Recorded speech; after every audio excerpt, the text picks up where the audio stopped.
Hello, neighbor. Come on in. Your tarot reading's about to begin.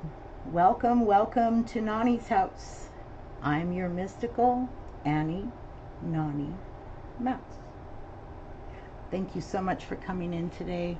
This is where I'll add my disclaimer when I finally write it. This reading is intended for entertainment and educational purposes only. Please don't use this as a substitute for counseling or the basis for your decision making. You have free will. Please do use it. But if you gain some sort of wisdom or a little piece of information that lights your path just a little bit, then what I'm doing here has done its job. So today I thought we would do a side-by-side reading of reflection and action, and I'm starting with the Angels of Abundance cards to kind of give us a guidance for how we'll be looking at this today. And then after that I'll read some tarot. Whoops, looks like we've got 3 cards here. I'll read some tarot to clarify, face your financial fears, exercise to increase your energy and manifestation abilities, and bountiful nature. Wonderful.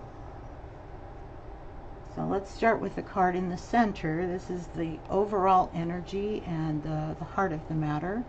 Exercise to increase your energy and manifestation abilities. The key to manifesting quickly is to have very high energy levels, and the easiest way to increase them is through physical exercise. Choose a fun and meaningful activity so that you'll look forward to exercising and it becomes its own reward. Walk in nature, that's what this card makes me think of. Most wonderful place to get some exercise. I don't know if you can see that lovely card. Isn't that beautiful? Lots of angel energy today. Exercise to increase your energy and manifestation abilities. In Chinese philosophy, they talk about qi. That's that life energy. And when we spend too much time sedentary, too much time working, we need to release some of the blockages and let that flow go. That's when we have that free flow of energy, and that's when our manifestation capabilities are really at their peak. So on the contemplation side, face your financial fears.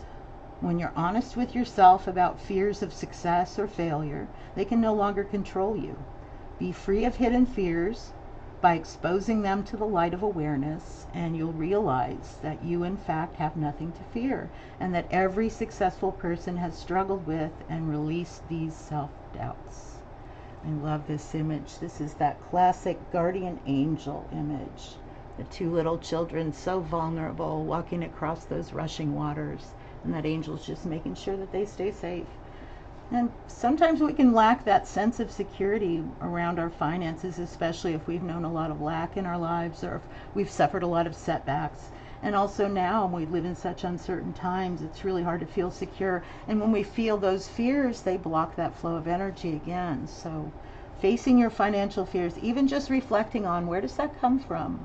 You know, where did I learn that I can't have enough, or that I don't have enough, or that I don't have the capability of accessing what I need? Good things to reflect on. It helps us to kind of loosen the ties to that fear and kind of let it go a little bit, making space for it. And in the action side, we have bountiful nature. Another lovely angel watering the garden. Look at the lovely blooms.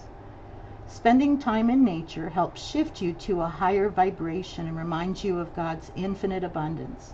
Go outside and enjoy a walk or hike with your pet, meditate beneath a tree, garden, sit under the stars, or do some other activity to connect with the limitless vastness.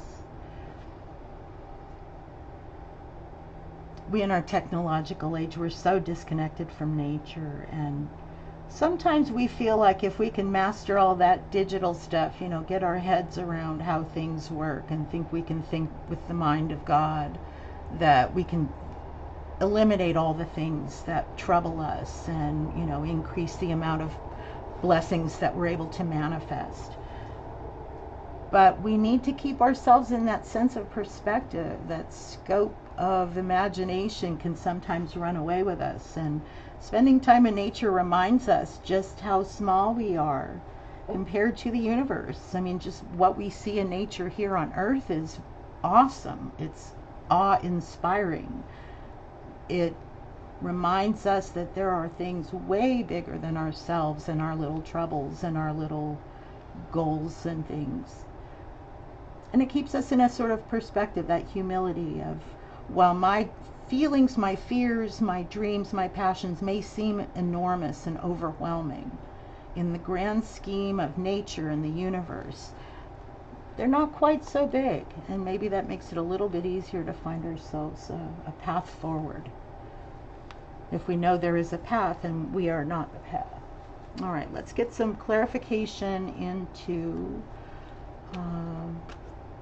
let's just do the two sides, the reflection on face your financial fears, or any other sense of material, not having enough resources, or the fears of losing what you have.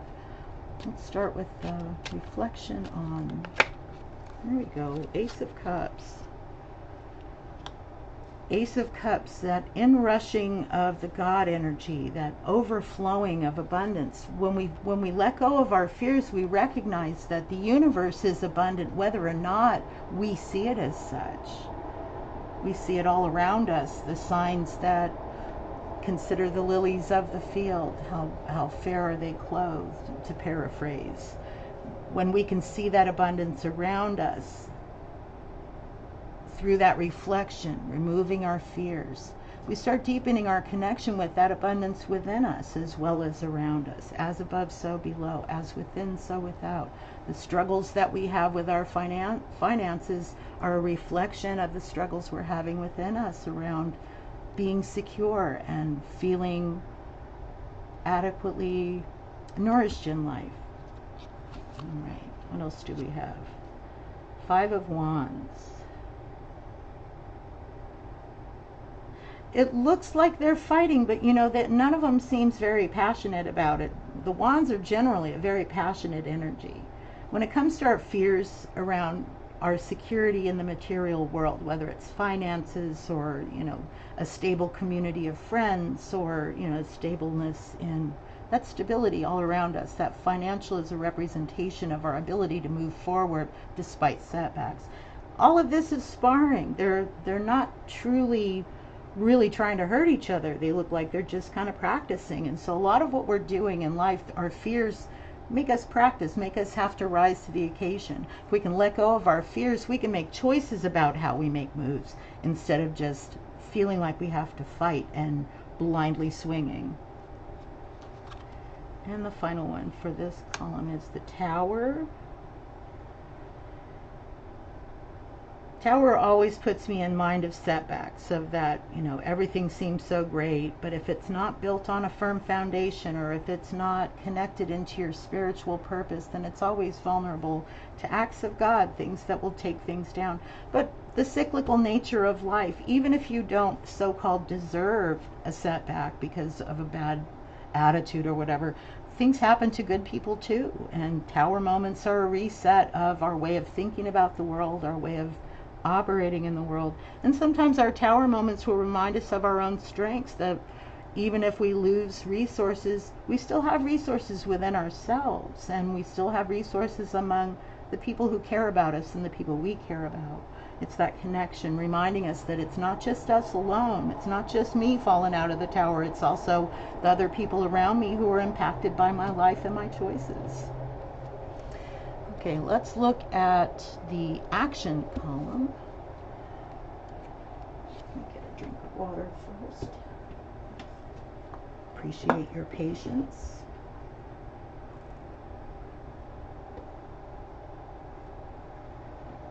So in the action column under Bountiful Nature, the action of reconnecting with our nature, with nature around us, but also within us. Again, knowing that the cycles of nature inform us in knowing our own cycles within, our cycles of financial or material security and our cycles of not feeling so secure. Everything is in flow. Nothing stays the same for long. Except maybe nature. Some things change much slower, and so they're much more reliable. We have the, oh, here we go. If you're not connected with nature, you feel you're out in the cold. None of it makes any sense. Nature itself seems to be so warm from inside. It's lit from inside. It's filled with that life energy, that God energy. But if we're not connected to it, then we're going to feel like we're left out in the cold, that it doesn't apply to us, that we're somehow not part of it. This is something that connecting with nature, really looking within. Where is it we're feeling disconnected? What is it we're feeling left out in the cold around? Is this something around feeling secure? Is this something around something in ourselves that's unresolved? Opportunities to look at that. This is a taking action toward, am I really out in the cold, or am I walking away from something? Am I hiding from my blessings? Am I hiding from this abundance? Interesting. What's next? Justice. There is justice in nature, connecting with that nature of, while things are not always predictable, nature abhors a vacuum. Things, when bad things exit, there's room for good things to come in. That's justice. When good things exit, it feels unjust until we see that maybe underneath there were other things that were being unaddressed.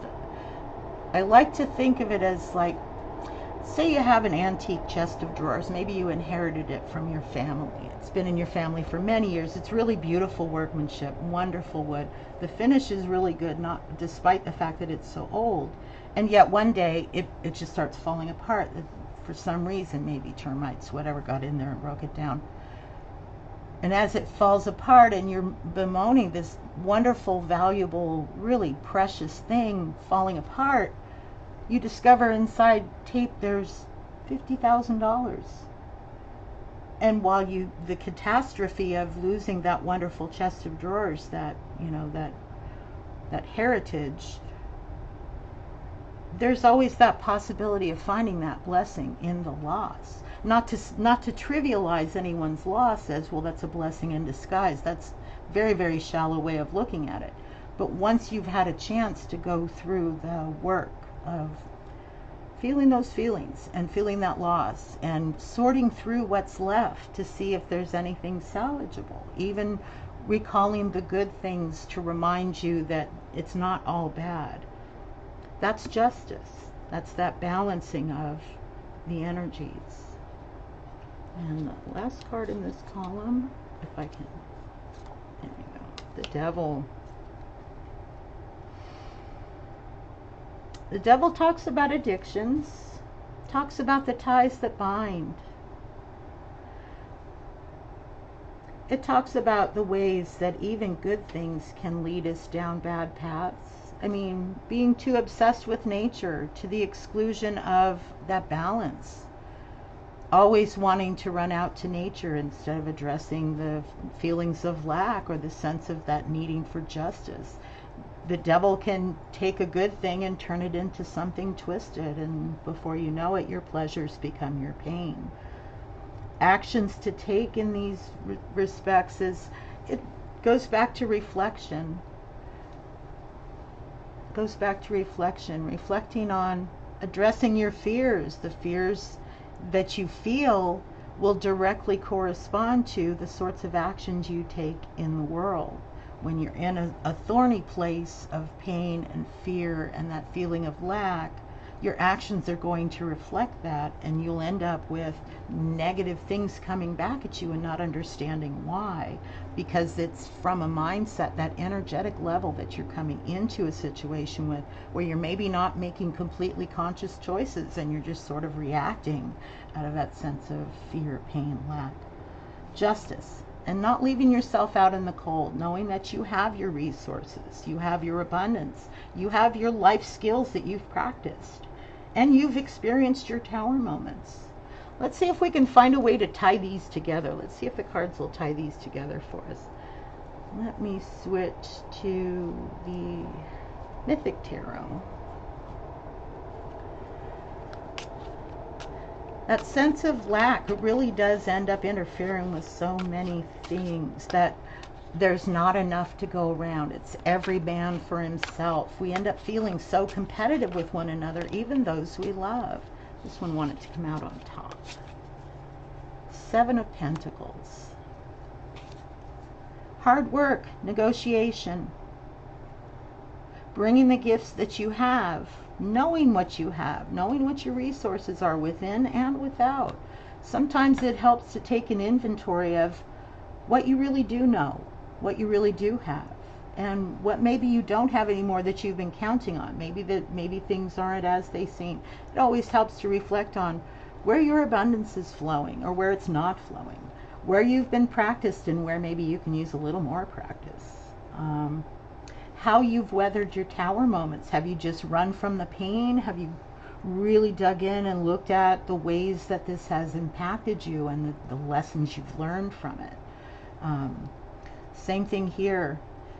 Doing the hard work means not leaving yourself out in the cold, seeing where you're feeling left out or where you're walking away when maybe you don't want to. There's abundance there to be had, and if you're walking away from it, you're the one who's leaving you in poverty. You're the one who's leaving you in lack. It's about that justice inside, knowing what's just for yourself and others, you know, wanting good things in life for yourself and others just as much. And then not getting caught up in the thorny narratives or the self-aggrandizing narratives that keep us locked into those thorny places. And we have Five of Swords. Yeah, looking at our anxieties, doing the hard work, and that involves, there's a lot of anxiety around hard work. What if I do all this work and it amounts to nothing? That's a real anxiety, because that's, you know, it taps into what you're abundant with. If you feel like you're depleted, you have anxieties that you're not going to be able to meet all your needs in the world. But just like this small person who's vulnerable and feeling threatened, allowing your higher power, allowing the divine to hold those anxieties for you so that you can look at them and do the work of examining and calling in your resources if you need help examining them. Exercise to increase your energy and manifestation capabilities. This is exercise too, trusting that others will help you flow in the places where you're stuck, knowing who to trust with it. And the final card is the Seven of Cups. Knowing you always have choices. Always have choices.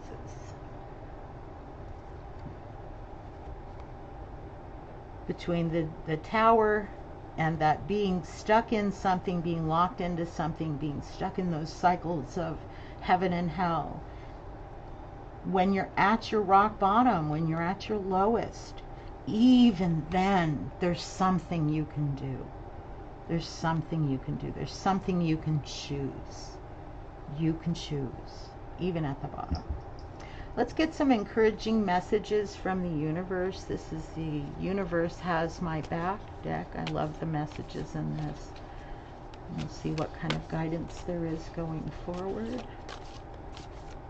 And I thank you again for coming. After this, we'll do some charms, and that'll be the end.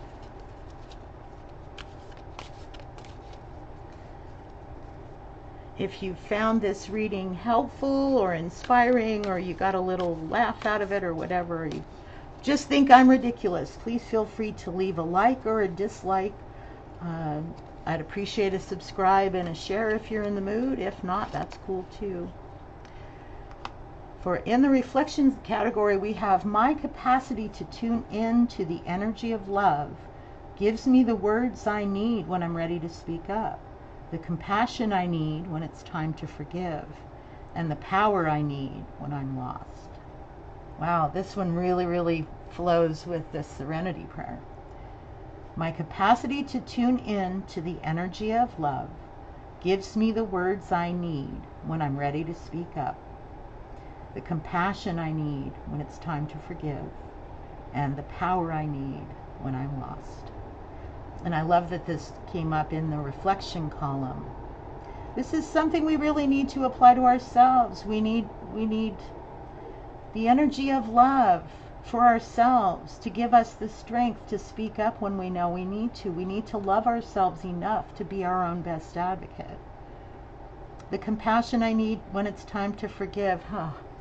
We always need to forgive ourselves first. How many times do you hear your inner critic beating you up throughout the day? How many times do you not catch yourself beating yourself up for things?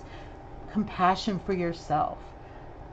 You have dealt with so much in your life so far. And you know there are things coming down the road in the future. And it gives you some anxiety. You know, it does happen. You know how to do the work. You know about choices. These can give us anxiety too. We got to have compassion for ourselves. Be kind to yourself. You're doing the best you can. And you can find out ways to do better if you feel so moved. And the power I need when I'm lost. And that power is that light on your path. And I wish that for you all. Wherever you find those dark places, may you always find light. I choose love no matter what. Being centered in yourself, knowing what you're capable of, knowing that you struggle. It's okay that you struggle. There's that compassion. It's okay that you have your tower moments and you have your getting stuck in those addictive cycles. It's okay. Those are human things. We all go through them. Choose love. Love for yourself. Have respect enough for yourself. I don't want to do this anymore. Let me find a different way. But start with that love and compassion for yourself and for others. And then in the action column, my fearless freedom lights up the world. When others see you struggling through what you struggle through, and just doing your best, just making a choice and stepping forward, you don't realize how much that lights up the world. Especially now. There are so many people who are so turned around by all the things that have been happening over the last several years. Especially it's been most concentrated in the last 3 or 4. Your fearless freedom to be who you are and be honest about what you're feeling and honor your own pain and your own pleasure and want good things for yourself as much as you do for others and want it for others as much as you do for yourself. That kind of freedom, that lights up the world. And that's what you're here to do. Let's pull some charms. I'm so grateful that you came here today. You give me the energy to see things that I might not have otherwise seen today, so thank you.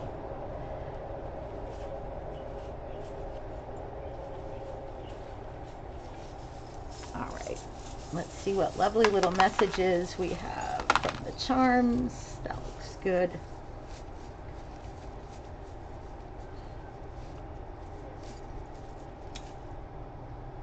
Oh, angel energy. And this little token, this came up before. This reminds me of the parable of the talents. Parable of the talents from the Christian Bible. It talks about talents being given to 3 different servants. One took their talents, this is like currency, took their talents into town and spent it on pleasures and frittered it all away, and the next day it was all gone. The second servant took their talents and they buried them in the ground so that they were saved in perpetuity. But there was no use of the talents, it didn't grow. The third servant, though, used the talents in ways of wisdom that would bring returns, that would contribute to the flow both out and back in of that currency, the current. It's sort of what we're working with spiritually. We're learning how to flow with the current of life, that love energy, that God energy. Another angel. Excuse me. Tree of life. And the owl in the tree, always watching, always watching. You can engage your inner owl in your own inner tree of life. You have an inner owl, and it watches everything you do, and it watches everything you think and everything you feel, and it just observes, it takes it in. And this is makes it a better hunter, makes it a better survivor, because it pays attention. There's the elephant. I love elephants. They are such a wonderful symbol. The energy of elephants is very feminine, though they're large and very, very powerful. They're very loving. They form very loving communities. They're matriarchal communities too. And what's interesting is no matter how badly humans treat elephants, they still are faithful servants. They still do what's asked of them. And there's a bit of that within all of us, although being a good advocate for ourselves is very important. We want to make sure that we can speak up and not allow ourselves to abuse our inner elephants to make things work. Anyway, Black Swan. Black swans are supposedly rare. I love that movie Black Swan, all about not knowing yourself and what are the consequences of not differentiating yourself from all the things around you, whether it's your family, your career, seeing yourself as a whole person and not just what you do or who you're connected with. Keys to wisdom, keys to knowledge, keys to the kingdom. And lovely stars. And the sunflower. Sunflower is another lovely, encouraging symbol. I love that sunflowers are heliotropes, which means their faces generally face in the general direction of the sun as it moves across the sky, so that it can absorb the light rays and best maximize the use of the light for their photosynthesis. But when the sun goes away, when it's cloudy, when it's dark, they don't just droop, they face towards each other. And this is another lovely thing that is a good reminder to us that when the sun is gone, when we don't see God in our world, God can sometimes speak through other people. And so turning to each other is really a good idea. So anyways, I think that's the end of our reading today. I thank you so much for being here. Thank you so much. And I will see you soon. Bye.